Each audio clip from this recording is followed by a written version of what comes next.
Hello and good morning or good evening, wherever you are in the world. I just really wanted to start out this video by saying thank you so much for your willingness to just listen to me today. But my name is Lauren Roos. I am a geoscience major here at Texas Tech. I'm about to be a junior, and I am here today to discuss a little bit about the crucial status of our ozone right now and what can be done to help reverse or prevent future damages. So there is actually one specific individual I was really hoping to reach, and his name is Jim Wilson.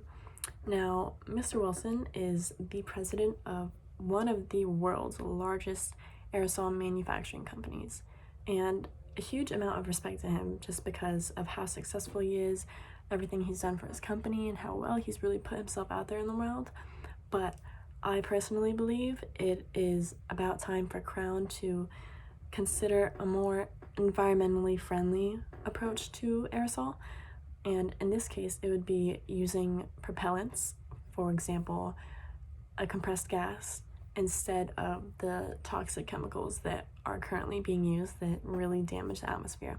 So I have three main reasons as to why this is the best choice, but first I'll discuss why aerosol is such an important factor when considering protecting our ozone in the first place.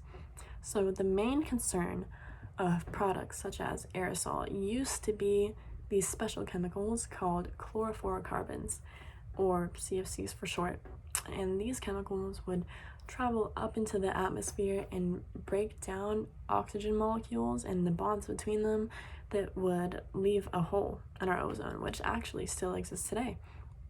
And according to epa.gov, these chemicals, or CFCs, have actually been banned in 1994 due to the Montreal Protocol, which is a special treaty.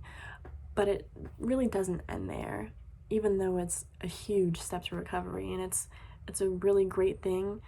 Recent NASA studies have proved that there are still chemicals that exist in products such as Crown's aerosol that continue to damage the atmosphere, just a little bit less than CFCs originally did. So why should Crowns change their product? What's in it for them? Well, firstly, without a proper ozone, life on Earth would be completely different. I mean, the world would change immensely.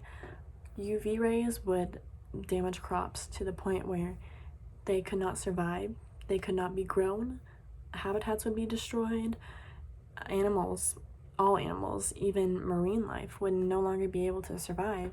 And this means that there could be a huge food shortage. So feeding the world, putting food on your family's tables, your friends' tables, it would be a great struggle.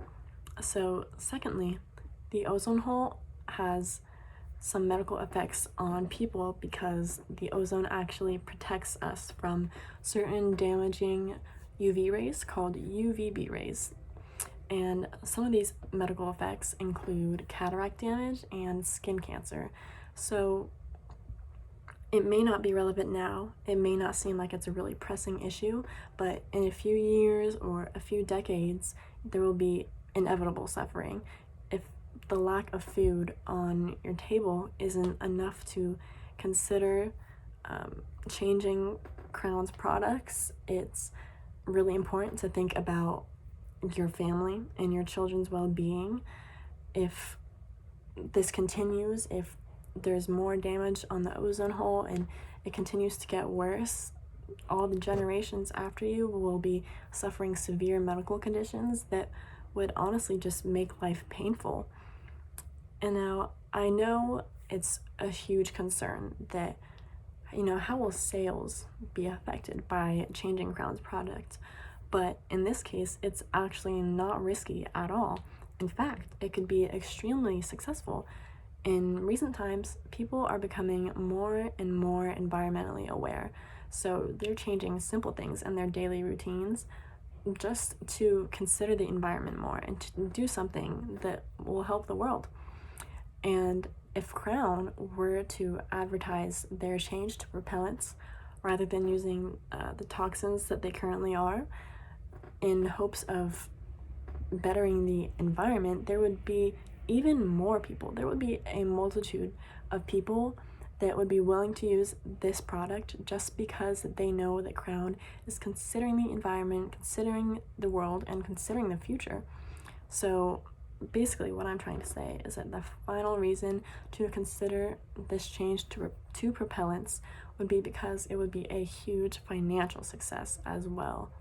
So all in all, I really urge everyone to find something that they can do to help this situation, no matter how small it is. Everything adds up, and it really does make a difference, even if you don't see it directly. So there are so many resources online from credible organizations that can direct you to a better path. So thank you so much one last time. Thank you for listening. Thank you for spending your time with me, and I really hope that you consider this message.